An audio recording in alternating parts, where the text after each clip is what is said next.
RTV app వార్తల్ని క్షణాల్లో చదివే అవకాశం ఉంటుంది. ఒక న్యూస్ పేపర్, ఒక టెలివిజన్ ఛానల్ మీ చేతుల్లో ఎప్పుడూ ఉంటాయి. భూభారతి 2025 ఈ చట్టం ఆనాటి ప్రభుత్వం ఏదైతే ధరణి అనే ఒక చట్టాన్ని తీసుకొచ్చి ప్రజలు నచ్చే మెచ్చే చట్టాన్ని కాకుండా పాలకులు మెచ్చే నచ్చే చట్టాన్ని తీసుకొచ్చి ప్రజల మీద రుద్దాలని చూస్తే ఎన్నికల ఫలితాలు ఎలా వచ్చాయో మనందరం ప్రత్యక్షంగా చూశాం. ఈనాడు ఈ 2025 భూభారతి చట్టం ఒక గౌరవ ముఖ్యమంత్రి రేవంత్ రెడ్డి గారి కోసమో,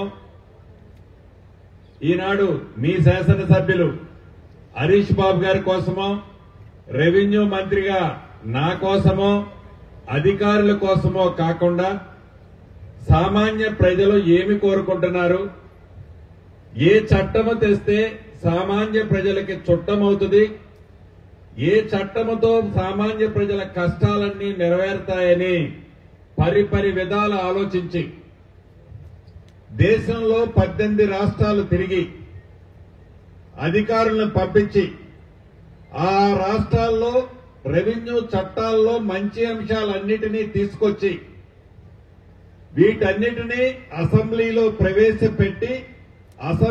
ప్రవేశపెట్టిన తర్వాత ప్రజల యొక్క అభిప్రాయాల కోసం ప్రజల సమక్షంలో ఒక 60 రోజులు ఉంచిన తర్వాత ప్రజల సూచనలు, సలహాలు, అభిప్రాయాలన్నిటినీ క్రోడీకరించి తయారు చేసిందే ఈ భూభారతి 2025 చట్టం.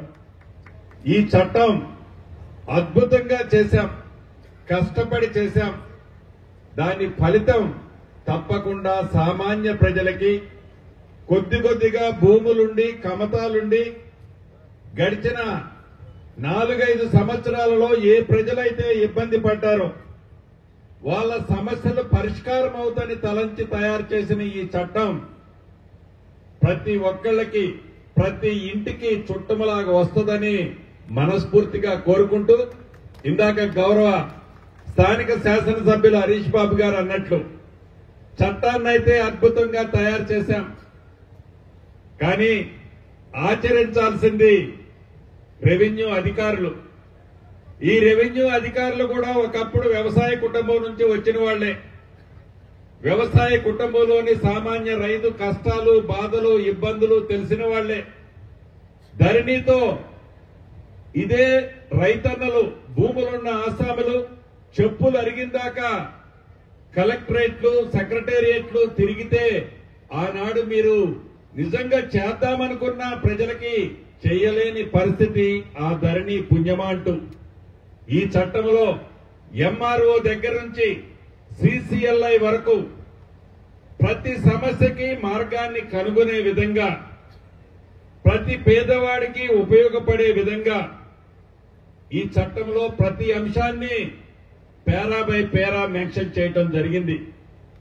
అధికారులు చిత్తశుద్దితో, ఇది గిరిజన ప్రాంతం, మారుమూల ప్రాంతం.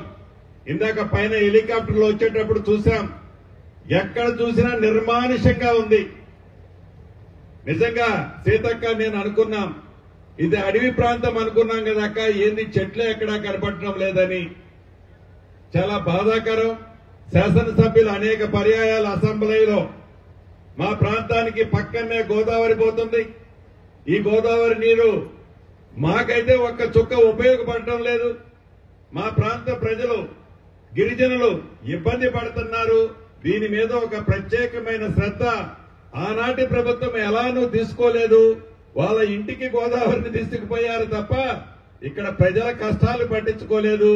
ఈ ప్రభుత్వం ప్రజాప్రభుత్వం కాబట్టి తప్పకుండా మా ప్రాంతానికి నీళ్లిస్తారా అని అడగటం జరిగింది.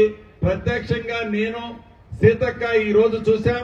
గౌరవ ముఖ్యమంత్రి గారికి, ఉప ముఖ్యమంత్రి గారికి, నీటిపారుదల శాఖ మంత్రి ఉత్తమ్ కుమార్ రెడ్డి గారికి ఈ ప్రాంతాన్ని గురించి బాగా తెలుసు.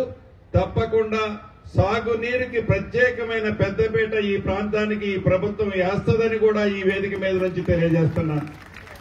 అంతేకాదు, ఈ భూభారతి చట్టం, ఈ చట్టంతో ప్రతి సమస్యకి మార్గాన్ని కనుగొనే విధంగా అది ఇందాక చెప్పినట్లు ఇంతకు ముందు ముతోల్ కాన్స్టిట్యున్సీ నుంచి ఇక్కడికి వస్తున్నాం. ఆ కాన్స్టిట్యున్సీలో గడిచిన 7-8 సంవత్సరాల్లో ధరణి పుణ్యమా అంటూ ఇంటి పేరు తప్పుపడ్డది, వ్యక్తి పేరు తప్పుపడ్డది, కులము పేరు తప్పుపడ్డది, పురుషుల బదులు మహిళల కింద, మహిళల బదులు పురుషుల కింద తప్పుపడ్డది, భూమి 10 ఎకరాలుంటే 10 గుంటలని పడ్డది. ప్రభుత్వం ఏ కారణం చేతైనా ఒక 10 ఎకరాలలో ఒక 10 గుంటలు ఎక్కువ అంటే భూమి తీసుకుంటే డబ్బులిచ్చి మిగిలిన 9 ఎకరాల 30 గుంటలు కూడా ప్రొవిడెంట్ లిస్ట్ లో పెట్టారు. ఇటువంటి సమస్యలని ఆ నియోజకవర్గంలో ఆ మండలంలో పైలట్ గా ఏదైతే చేశామో సుమారు 530 అప్లికేషన్లు వస్తే ఈ 5-6 రోజుల్లో 94 అప్లికేషన్లు పరిష్కరించి గౌరవ మంత్రివర్యులు, గౌరవ సెక్రటరీ గారు అందరం అక్కడున్న పేదవాళ్ల భూమున్న ఆసాములకు ఇవ్వటం జరిగింది. ఈ ప్రభుత్వం యొక్క ఆలోచన ఒక్కటే, రెవెన్యూ యంత్రాంగమే మీ రెవెన్యూ గ్రామాలకు వస్తారు. మీరు ఏ ఎంఆర్ఓ ఆఫీస్కి వెళ్లాల్సిన అవసరంలా, ఏ కలెక్టర్ ఆఫీస్కి వెళ్లాల్సిన అవసరంలా. ఇవాళ పైలట్ గా ఈ మండలాన్ని తీసుకున్నాం. జూన్ 2వ తారీఖు నుంచి రాష్ట్రంలో 10,956 రెవెన్యూ గ్రామాలు ఏవైతే ఉన్నాయో పైలట్ గా ఇప్పుడు చేసే గ్రామాలు తీసేసి మిగిలిన ప్రతి గ్రామానికి జూన్ 2వ తారీఖు నుంచి మీ గ్రామాలకే ఎంఆర్ఓ స్థాయి అధికారులు వారి టీము వస్తారు. మరిన్ని వీడియోస్ కోసం ఛానల్ ని సబ్స్క్రైబ్ చేయండి. లేటెస్ట్ అప్డేట్స్ కోసం వాట్సాప్ ఛానల్ ని ఫాలో చేయండి. అండ్ లింక్ డిస్క్రిప్షన్ లో ఉంది.